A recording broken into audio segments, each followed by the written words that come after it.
All right, so we're here with Mr. Claudel today, and he's going to go ahead and inform us of some of the do's and don'ts of the railroad track and a little bit about himself. Well, my name's Claudel Lipscomb, routing and dispatching supervisor. I also am the third-party DPS tester for the district.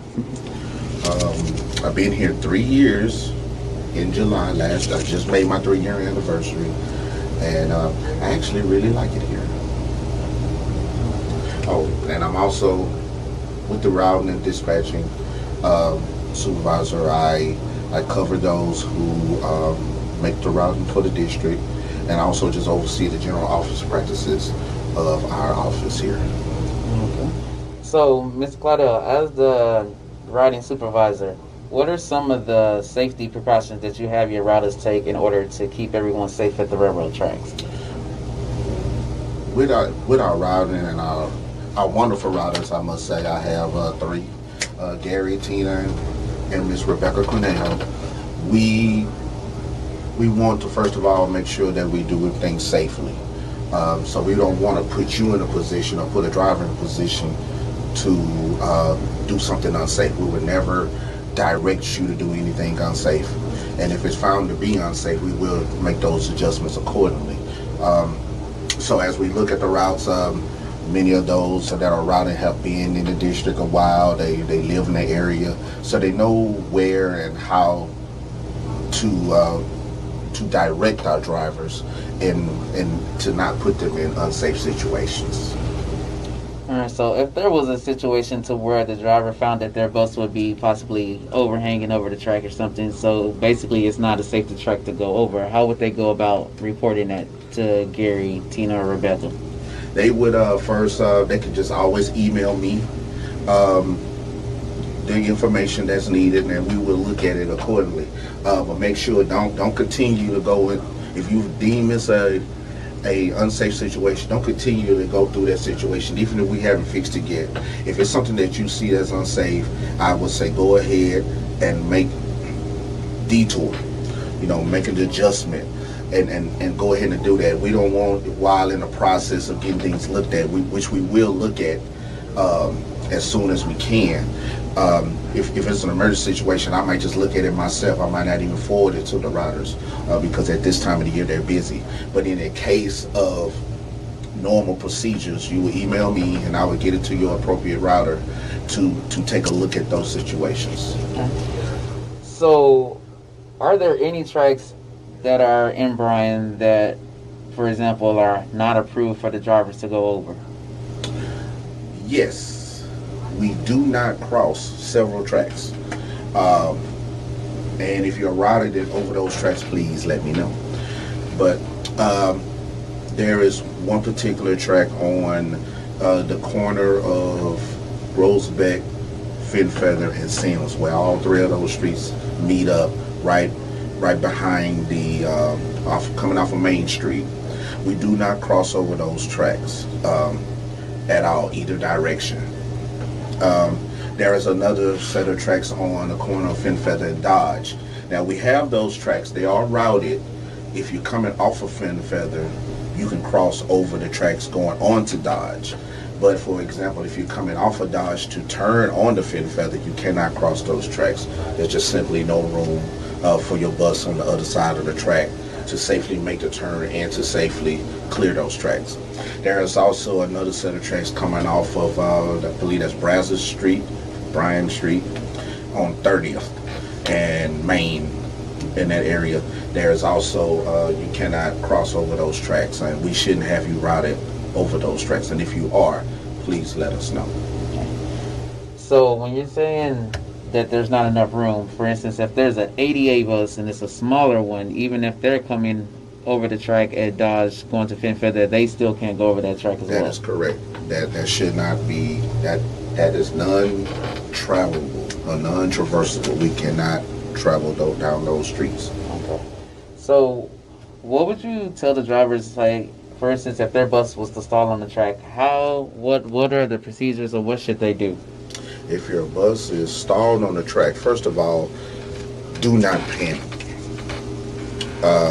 If it's stalled on the track, just do not panic. But the first thing you do is observe your area. Make sure you know where you are, what's actually going on. If there's a track, if there's a train coming down the track at that particular moment, please evacuate the bus immediately. Removing the kids off the bus, and they will walk at a 45-degree angle away from the bus. If there's a train coming, have those students walk towards the train at a 45-degree angle, which I believe they'll cover later. Um, but make sure you do that. If there's no train that you can hear or see coming, please notify dispatch.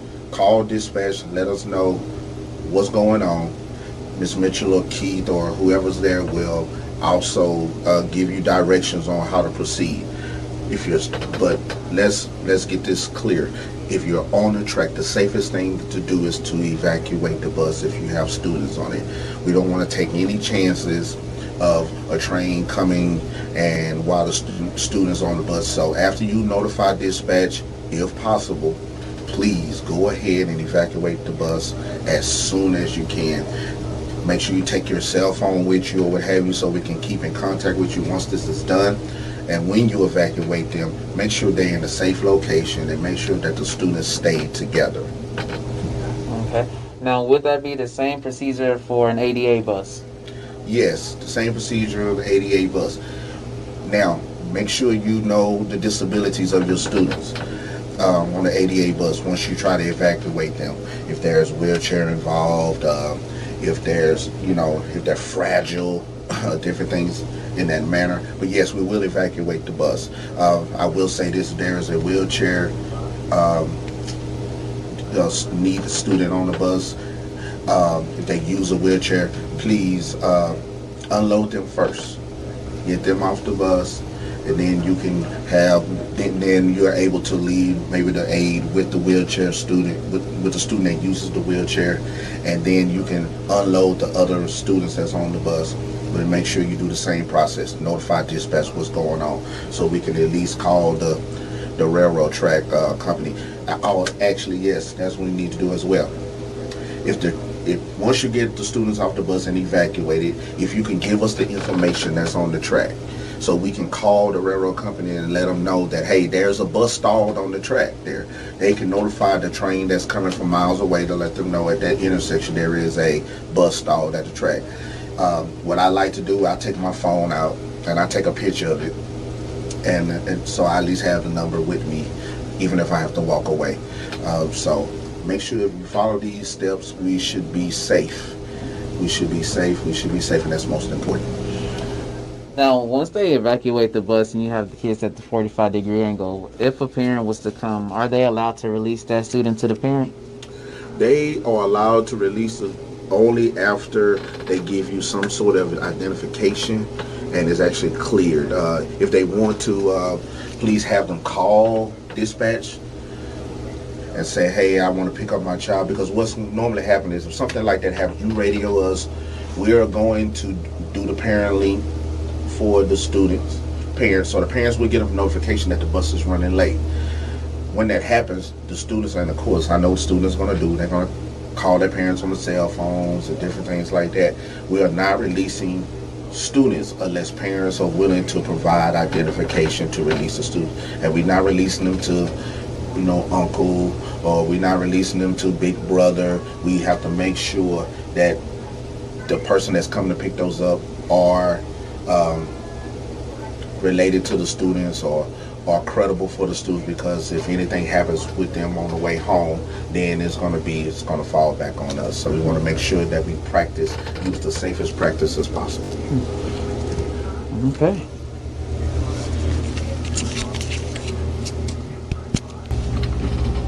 All right, so I'm going to give you a scenario real quick. So if a driver of bus X was to pull up to a railroad track crossing and the arms are broken, they're not going down, they're not going up, what would be an acceptable reason for the driver to cross? I think that's a good question. First of all, do not cross the railroad track if a pedestrian is there holding the arms up, or anybody just holding the arms up. That's unacceptable. I would like to also mention that if you are stuck at a track in that situation, radio dispatch, give her the number or him the number that's on that blue sign there. Um, if you give us the number and it's going to give the location of the track, we can call and they can work on that from their end. Now, is some situations that you may pull to a track and the arms are down or they're being held up.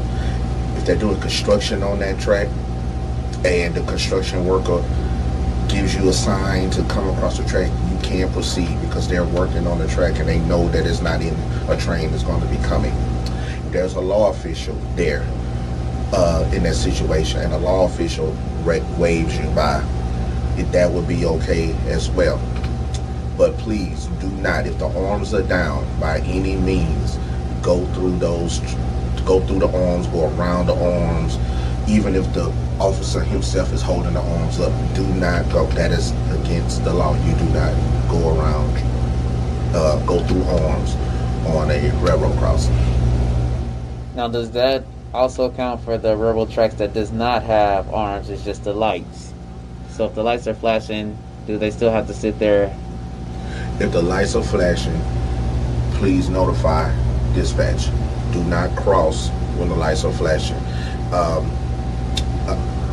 Now, there's a law official there and the lights are flashing. That means that they are aware of that situation. If the law official passes you or waves you through, you may proceed. That's a construction worker there or a railroad commission worker there, and they wave you across. You are able to proceed. All right, Mr. Claudel, we do thank you for your time and educating us a little bit more on the railroad tracks. And I hope you guys put that all into play as to what he said. Y'all have a good day.